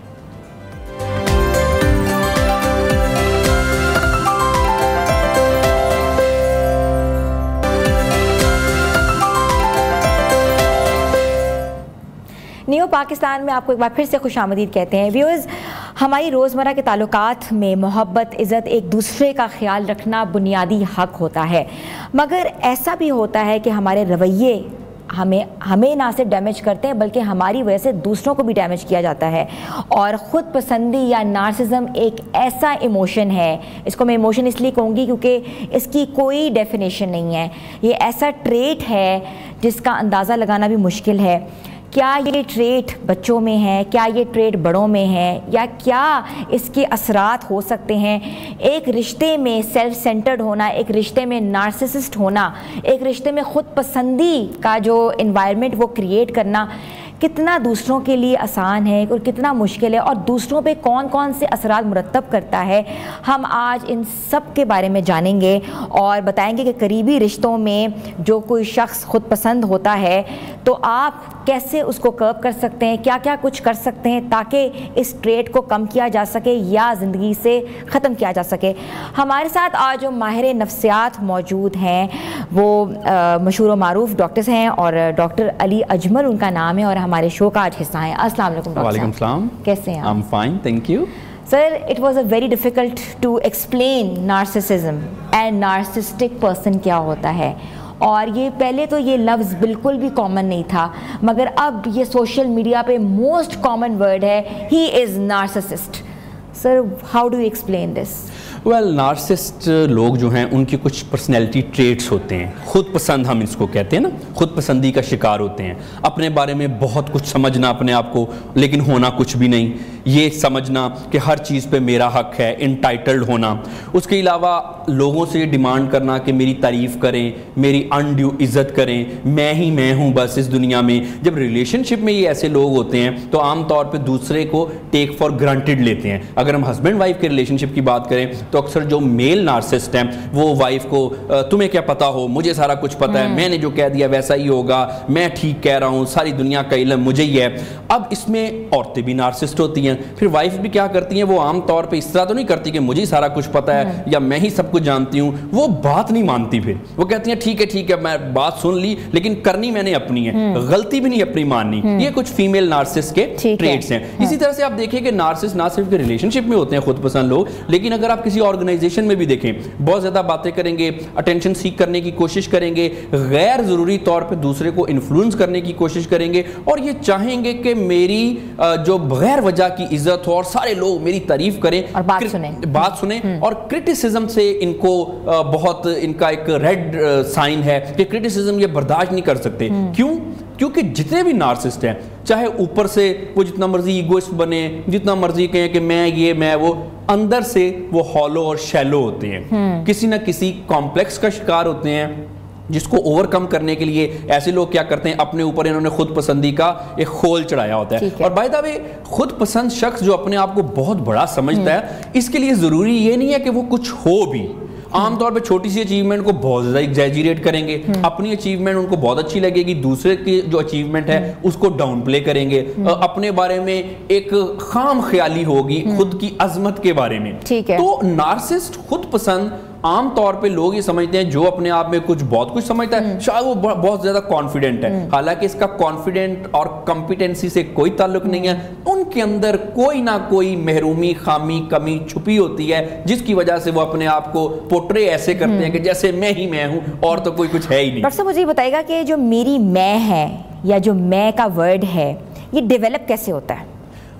इसमें देखें, एक हद तक जब हम लोगों से डील करते हैं तो एक हद तक तो मैं जो है वो होनी चाहिए, लेकिन एक हद तक मसलन आप अपने राइट्स का ख्याल करें, लोगों के राइट्स का ख्याल करें, खुद की इज्जत करवाएं, लोगों की इज्जत करें, खुद का एहतराम करें, लोगों का एहतराम करें, तो एक बैलेंस अप्रोच होती है। लेकिन जिस कॉन्टेक्स्ट में आमतौर पर हम मैं का जिक्र करते हैं, कोई शख्स ऐसा होता है वो हर वक्त मैं सेल्फ सेंटर्ड। अब ये चीज नार्सिसिस्ट पर्सनैलिटी की एक ट्रेट है जो कि बिल्कुल जैसे मैंने बताया कि इनके पीछे इंफीरियरिटी कॉम्प्लेक्स छुपा होता है। अच्छा, बाय द वे फिर कुछ लोग ऐसे होते हैं वो सुपीरियरिटी कॉम्प्लेक्स का शिकार होते हैं, अपने आप को कुछ समझते हैं, हालांकि सुपीरियरिटी कॉम्प्लेक्स कुछ नहीं होता, ये इंफीरियरिटी कॉम्प्लेक्स का ही एक दूसरा रुख है। क्योंकि जो शख्स कोई कुछ है उसकी पर्सनैलिटी मिच्योर होती है, वो ग्रूम्ड होता है, उसको ये कहने की जरूरत नहीं होती कि मैं क्या हूं, मैं ऐसा हूं, मैं वैसा हूं। तो ये अपनी कमी, खामी, कोताहियों को छुपाने के लिए करते हैं। और बाय द वे इस चीज के ताने बाने बचपन से जुड़ते हैं। आप देखें किसी भी नार्सिसिस्ट पर्सनैलिटी है उसकी आप अगर लाइफ हिस्ट्री देखें तो बचपन में कोई ना कोई कमी, खामी, महरूमी रहती है, या उनकी पेरेंटिंग ठीक नहीं होती, अपब्रिंगिंग में मसला होता है, या फिर लोगों ने उनके साथ ताल्लुकात ठीक नहीं किए होते, उनके आमतौर पे मामलात ठीक नहीं होते, या उनको लाइफ के कुछ ट्रॉमाज होते हैं जिसकी वजह से वो अपने आप को बचाने के लिए, अपने दिमाग को, अपनी हेल्थ को, मेंटल हेल्थ को बचाने के लिए नार्सिसिस्ट बन जाते हैं। फिर वो क्या करते हैं, फिर लोगों को खराब करना शुरू कर देते हैं, एक दूसरे उकसाते हैं, आमतौर पे मैनिपुलेट करेंगे, अगर किसी ऑर्गेनाइजेशन में है तो लेग पुलिंग करेंगे, दूसरे का ख्याल नहीं करेंगे, और फिर ये लोग अच्छे टीम प्लेयर नहीं होते क्योंकि ये अकेले खेलते हैं, और जो अकेला खेलता है वो हमेशा टीम के खिलाफ खेलता है, और ये अच्छे टीम प्लेयर नहीं होते। अगर हम इसी चीज को जरा पर्सनल लाइफ में ले जाएं तो हस्बैंड वाइफ में जो नार्सिसिस्टिक टेंडेंसीज हैं ये आजकल बहुत ज्यादा हैं। इस वजह से ही ये सारे इश्यूज जो डाइवोर्स वगैरह के और एक दूसरे के साथ ही जो इतने झगड़े हो रहे हैं ये इस वजह से हो रहे हैं। बाय द वे एक चीज है, उसको मैं बहरहाल प्रमोट तो नहीं करता, लेकिन बहरहाल हम इस दुनिया में रहते हैं, लेट्स बी रियलिस्टिक। आजकल जो गली गली, जगह जगह, मोहल्ले में ये जो हीर रांझा फिरते हैं ना, पहले तो बहुत होते थे। बाय द वे ये भी हम फिर मैं बताता चलूं कि ये जितने हीर रांझा, लैला मजनू, सोनी, मईवाल, ससी पुनो, ये सारे के सारे एक हद तक नार्सिसिस्ट थे। अच्छा, ऑब्वियसली ना, अब देखें ना ये क्या मोहब्बत होती है ना कि एक दूसरे का ख्याल करना। ये क्या बात हुई कि माँ बाप का ख्याल नहीं किया, जिन्होंने पाला पोसा उनका ख्याल नहीं किया, बस ये अट्रैक्शन पे मुझे जी मोहब्बत होगी तो मैंने सारी चीजें छोड़ दी, जी कच्चे गड्ढे पे तर गई, ये कर दी, तो फिर डूबना ही था। तो बेसिकली अगर मेच्योरिटी से कोई बंदा डील करता तो ऐसा ना होता। एंड बाय द वे एक और चीज, ये ना हमारे माशरे में भी कुछ ऐसे एस्पेक्ट्स पाए जाते हैं जो कि खुद पसंदी को प्रमोट करते हैं। एक बड़ा एक वंडर ऑफ द वर्ल्ड में से एक ताजमहल, जिसको हम कहते हैं जी मोहब्बत की निशानी, ये मोहब्बत की नहीं, ये खुद पसंदी की निशानी। अच्छा, या ऑब्वियसली देखें ना, ये कैसी मोहब्बत है जो 10वीं 12वीं बीवी उसको बना लिया, उसके बाद फिर आपको पता है कि वो मुमताज एक्सपायर कैसे हुई, डेथ कैसे हुई, उसने कोई 9वें 10वें बच्चे को जब पैदा किया तो तब वो डेथ हुई। अब देखिए ना, ये कौन सा मोहब्बत है, कौन सी मोहब्बत है, कौन सा आप एक दूसरे का ख्याल कर रहे हैं। फॉर हेवन सेक, आप मतलब के मोहब्बत एक दफा होती है, आपको इतनी दफा हो गई, और उसके बाद फिर इतनी ज्यादा आपको देखे बच्चे पैदा करना, उसका तो नहीं ख्याल किया। तो बात ये है कि ये मोहब्बत नहीं है, ये खुद पसंदी है कि मेरी बात मानी जाए, मैं फिक्स हो गया किसी पे, मैं फिक्स हो गई। इसी तरह से आजकल जैसे मैंने बताया गली गली लैला मजनू, रोमियो जूलियट फिर रहे हैं, वो जी कोई सोसाइटी का ख्याल नहीं है, माँ बाप का कोई ख्याल नहीं है, बस जी मुझे पसंद आ गया या मुझे पसंद आ गई, अब ये मेरी दस्तरस में है। अब ऑब्वियसली अब ये खुद पसंदी है, ये मोहब्बत नहीं है। अच्छा, मुझे बताएं कि नार्सिसिस्ट जो होता है क्या वो टॉक्सिक बंदा होता है? जी बिल्कुल, ऑब्वियसली टॉक्सिक तो होगा, क्योंकि देखिए नार्सिसिस्ट जब किसी का ख्याल ही नहीं करेगा, वो समझेगा कि हर चीज पे मेरा हक है, अपने पार्टनर को टेक फॉर ग्रांटेड लेगा, तो टॉक्सिक ट्रेट्स तो आ जाएंगे ना। उससे क्या होता है कि दूसरे पार्टनर की मेंटल हेल्थ बहुत बुरी तरह से इफेक्ट होती है। अगर रिलेशनशिप में है, कोई हस्बैंड वाइफ की बात कर लें, वाइफ या हस्बैंड एक दूसरे को सुन ही नहीं रहे, उनकी बात उन्होंने समझनी नहीं है, बस अपनी दुनिया में रह रहे, अपनी बातें करती रहती। वो कहते हैं कि हस्बैंड ही नार्सिसिस्ट होता है। एक्चुअली नार्सिसिस्ट दोनों होते हैं, हाँ। लेकिन इसके कुछ एक्सप्रेशन मुख्तलिफ होते हैं। आमतौर पे हस्बैंड जो अगर बात करें या मेल नार्सिसिस्ट की बात करें, वो आमतौर पे ब्रैग करेगा ना, जैसे जिसको हम कहते हैं शोखा होना, वो आमतौर पे शोखा होगा, लाउड होगा, बातें ज्यादा करेगा, बात को गुस्सा भी कर लेगा। ये कुछ ट्रेड्स, ईगोइस्ट होना, ये मेल के हस्बैंड के ट्रेड्स हैं। अब फीमेल के भी ऐसे ट्रेड्स हैं, मिसाल के तौर पे रोना धोना, इमोशनल जो विक्टिम ब्लेम करना, उसके बाद अपने आप को विक्टिम पोर्ट्रे करना ना, कि देखो मैं तो बड़ी मजलूम हूँ, मेरे साथ बड़ी ज्यादती होती है, मेरा हस्बैंड जो है वो ख्याल नहीं करता मेरा। उसके बाद इमोशनली मैनिपुलेट करना। फिर बात यह है कि हस्बैंड की बात ना मानना। हस्बैंड ने अगर कोई लॉजिकल बात भी कर दी है कि आप ऐसे मान लें, इसमें हमारी फैमिली का कुछ बेहतरी है, नहीं जी, मैंने जो समझा वो ठीक है, मैंने जो किया। आमतौर पे जो फीमेल नार्सिसिस्ट होती हैं वो ब्रैग नहीं करती, लेकिन अपने अंदर उनका कुछ, इसको कहते हैं कॉवर्ट नार्सिसिज्म, वो अपनी बात पे अड़ी रहती हैं। और बाज़ औक़ात हस्बैंड जहां पे वाइफ्स को तंग करते हैं, इसी तरह से वाइफ्स ने भी हस्बैंड का जीना हराम किया होता है। ये वर्ड्स मैं जरा केयरफुली यूज कर रहा हूं, लेकिन बहरहाल इट्स अ रियलिटी, ये हमें मिलता है। तो दोनों ही हैं, मतलब कि ऑब्वियसली ये एक ही सिक्के के दो रुख हैं, लेकिन ऑब्वियसली जेंडर डिफरेंसेस तो फिर होते हैं ना, कि हर शख्स अपने जेंडर के हिसाब से या पर्सनैलिटी के हिसाब से अपनी खुद पसंदी को एक्सप्रेस करता है। अच्छा, मुझे ये बताइएगा कि क्या खुद पसंद अफराद को अपनी इस आदत का शऊर होता है कि वो अनजाने में किसी को तकलीफ पहुंचा रहा है? नहीं जी, इनको नहीं होता, क्योंकि खुद पसंद होते हैं ना, सेल्फ सेंटर्ड होते हैं। नहीं होता, लेकिन इनको एहसास करवाया जा सकता है। कैसे? आमतौर पे ये बहुत अच्छा क्वेश्चन है, कैसे? क्योंकि आमतौर पे आप देखेंगे, जैसे भी आपने हस्बैंड की बात की कि वो आमतौर पे नार्सिसिस्ट होते हैं। अच्छा, ये सोचने की बात है, वाइफ्स के साथ क्यों नार्सिसिस्ट होते हैं? बाहर तो आवाज नहीं निकलती, बॉस के सामने या कुलीग्स में या सोशल गैदरिंग में आमतौर पे देखा गया है कि जो वाइफ पे बड़ा डोमिनेट करेंगे ना, बाहर वो भीगी बिल्ली की तरह होंगे। आई थिंक क्योंकि वो समझते हैं कि हमारी सुपरमेसी सिर्फ घर में चल सकती है, सिर्फ घर में चल सकती है और घर में चल जाएगी। वाइफ ने क्या कहना है, कुछ लोगों के ये माइंड में होता है ना कि वाइफ ने क्या कहना है। इसी तरह से आमतौर पे देखेंगे वाइफ्स भी ऐसा करती हैं, रिश्तेदारों के साथ अपने इर्द गिर्द बड़ी ठीक ठाक होती हैं, हस्बैंड के साथ लड़ना, उसके साथ झगड़ा करना, क्योंकि ऑब्वियसली एक दूसरे को थोड़ा बहुत टेक फॉर ग्रांटेड भी लेते हैं। तो इनको थोड़ा थोड़ा अगर इनको चेंज करना है तो इन बाउंड्री सेट कर लेनी चाहिए कि देखिए ये मेरे राइट्स हैं, ये आपके राइट्स हैं, ये मैं एक्सेप्ट करूंगी और ये मैं एक्सेप्ट नहीं करूंगी। हस्बैंड को भी चाहिए कि ये हमारी रेड लाइंस हैं। तो इस तरह से थोड़ा थोड़ा इनको बावर करवाते रहे। अदरवाइज देखो जो नार्सिसिस्टिक पर्सनैलिटी के लोग होते हैं वो तो लोगों की क्या बात मानी, वो तो डॉक्टर की बात नहीं बात मानते, क्योंकि जो ज़हनी व नफ्सियाती मसले हैं, जो बीमारियां, मर्ज, अमराज हैं, ये तकरीबन 150 के करीब है। इनमें कुछ 10-12 ऐसे हैं जो जिनको हम कहते हैं पर्सनैलिटी डिसऑर्डर, यानी कि शख्सियत की बीमारियां। उसमें से एक शख्सियत की बीमारी, उसको हम नार्सिसिस्टिक पर्सनैलिटी डिसऑर्डर कहते हैं। अब जो नार्सिसिस्टिक पर्सनैलिटी के लोग होते हैं वो तो जब डॉक्टर के पास, अक्सर मेरे पास जब क्लिनिक पे आते हैं, तो मैं उनको डायरेक्ट कभी कभी ये भी नहीं कह सकता कि आपको नार्सिसिस्टिक पर्सनैलिटी का इशू है या डिसऑर्डर है, नहीं कह सकता ना, क्योंकि वो तो फिर आना छोड़ देंगे। वो कहेंगे नहीं जी नहीं, हम तो हैं ही नहीं, हम तो इंटाइटल्ड हैं, हमारे जैसा तो दुनिया में है ही कोई नहीं। चांद क्या चीज है, दुनिया का खूबसूरत सबसे तो मैं ही हूँ और मेरा हक है कि मुझे परियां होनी चाहिए। अच्छा, जो दो कपल में से कोई खूबसूरत है, क्या वो नार्सिसिस्ट होता है? नहीं, बिल्कुल नहीं। ये जरूरी नहीं है कि खूबसूरत, देखिए आपकी जो अल्लाह ताला ने आपको खूबसूरती दी है या जहानत दी है या कोई भी आपको मुकाम दिया है, उसका ताल्लुक खुद पसंदी से नहीं होता। आमतौर पे हम ये थोड़ा बहुत सेल्फ कॉन्सेप्ट इंप्रूव हो जाता है कि देखिए खूबसूरत बंदा है या औरत है, वो तो अपने आप को खूबसूरत ही समझेगी, तो समझना भी चाहिए जी, इसमें कौन सी बुरी बात है। अल्लाह जमील व युहिब्बुल जमाल, अल्लाह खूबसूरत है, खूबसूरती को पसंद करता है। इंसान भी खूबसूरती को पसंद करते हैं, सबको, ये इंसानों की फितरत है। तो खूबसूरती को पसंद करना ये ऐन फितरत है।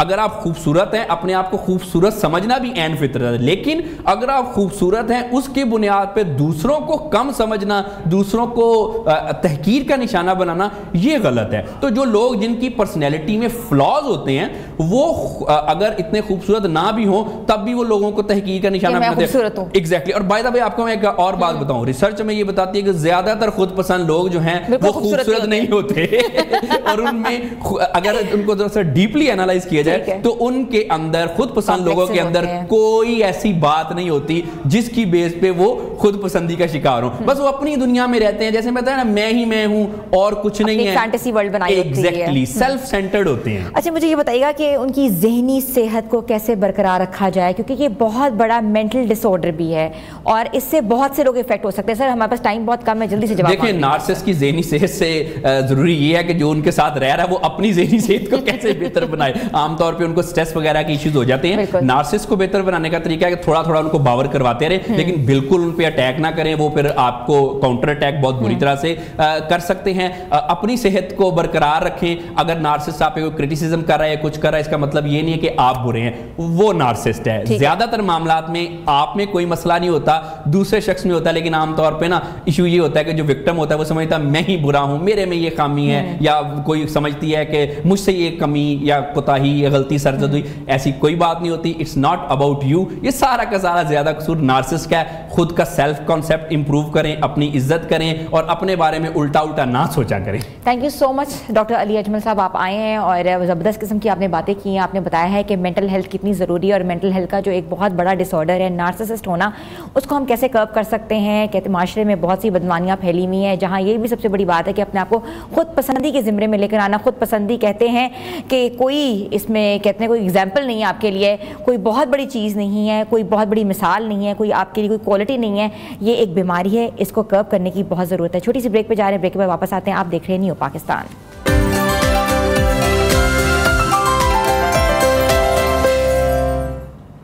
न्यू पाकिस्तान में एक बार फिर से आपको खुशामदीद कहती हूँ।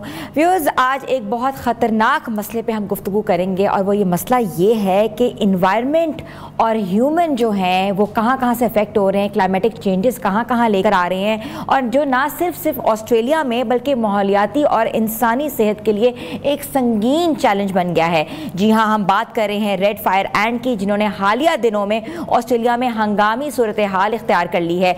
ऑस्ट्रेलिया में रेड फायर चींटियों के काटने के वाक़यात में हालिया दिनों में ख़तरनाक हद तक इजाफा देखा जा रहा है।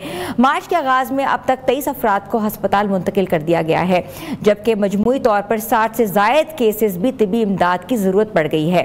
ये चूंटियाँ इंसानी और जानवरों दोनों के लिए मुहलिक साबित हो रही हैं और अगर इनके फैलाव को ना रोका गया तो बहुत से नुकसानात बर्पा हो सकते हैं। रेड फायर चूंटियों जैसी साइंसी इस्तेलाह सोलेंटमन पाइसेस इनवाइटिका कहा जाता है, असल में जनूबी अमेरिका से ताल्लुक़ रखती हैं। ये दुनिया की सबसे ज़्यादा ख़तरनाक और तेज़ी से फैलने वाली अनवा एक समझी जा रही है। इसके जहरीली डंक जल्द पर शदीद छाले पैदा कर सकती है और बाज़ अफराद में शदीद एलर्जीज़ भी बन रही हैं। बाज़ सूरतों में अक्सर मुतासरा शख्स को बर वक्त भी इमदाद ना मिले तो ये जानलेवा भी साबित हो सकती हैं। ऑस्ट्रेलिया की शुमाली मशरक़ी रियासत में रिहायशी कई सालों से इन चूंटियों के ख़िलाफ़ तेज़ी से लड़ रहे हैं, लेकिन हालिया हफ्तों में इनके हमलों में गैर मामूली इजाफा देखने में आया है। माहिरीन के मुताबिक मार्च के आगाज़ में आने वाले एक सुस्त रफ्तार इस्तवी तूफ़ान के बाइस शदीद बारिशों ने ज़मीन में बसी चूंटियों को बाहर निकलने पर मजबूर कर दिया है। पानी में बहने से बचने के लिए एक ग्रुप बनाकर नई जगहों की तरफ मुंतकिल हो रही हैं। नतीजन इनके हमलों में शिद्दत आ गई है। व्यूअर्स, बात यह है कि इन ख़तरनाक चूंटियों से कैसे निपटा जाए, तो ये कहा जा रहा है कि इंसान बल्कि जानवरों के लिए भी बहुत मुहलिक साबित हो रही हैं और ये कहा जा रहा है कि खातून ने अपने पालतू कुत्ते की लाश फायर चूंटियों के एक बड़े बिल के ऊपर पड़ी हुई देखी, जिससे अंदाज़ा होता है कि ये चूंटियाँ पालतू और जंगली जानवरों को भी अपना शिकार बना रही हैं। तो सूरत हाल से निपटने के लिए इंसान नहीं बल्कि ऑस्ट्रेलिया की तमाम कहते हैं कि ज़रात और ज़री सेहत को भी नुकसान पहुँच रहा है। और अब गवर्नमेंट का लेना देना ये है कि गवर्नमेंट क्या कर रही है।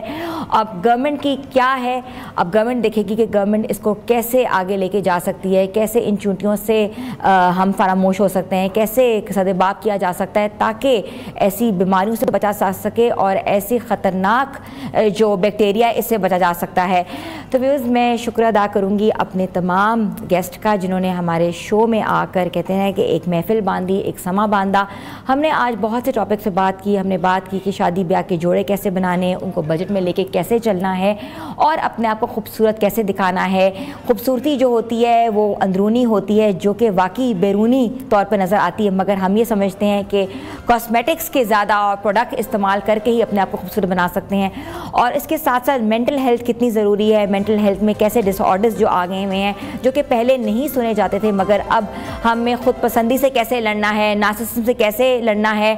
और अब ईद के बाद जो है एकदम से सीज़न आ गया है और सीज़न है शादियों का, तो शादियों में मुख्तलिफ इमोशंस को कैसे लेके चलना है, चाहे वो मेंटल हेल्थ हो, चाहे वो फिज़िकल हेल्थ हो, चाहे वो जिस्मानी हेल्थ हो, और चाहे वो अपने आप को खूबसूरत बनाना हो, दिखना हो, या अपने इवेंट को बजट में लेके चलना हो। इन तमाम टॉपिक्स पे हमने आज आपसे बात की और हमने सोचा कि हम अपने व्यूअर्स को कैसे आगाही दे सकते हैं। तो आई होप कि आपको ये मॉर्निंग शो मेरा पसंद आया होगा। कल मिलेंगे फिर एक नए दिन एक नए टॉपिक के साथ, तब तक के लिए खुदा हाफिज़। आप देख रहे हैं नियो पाकिस्तान।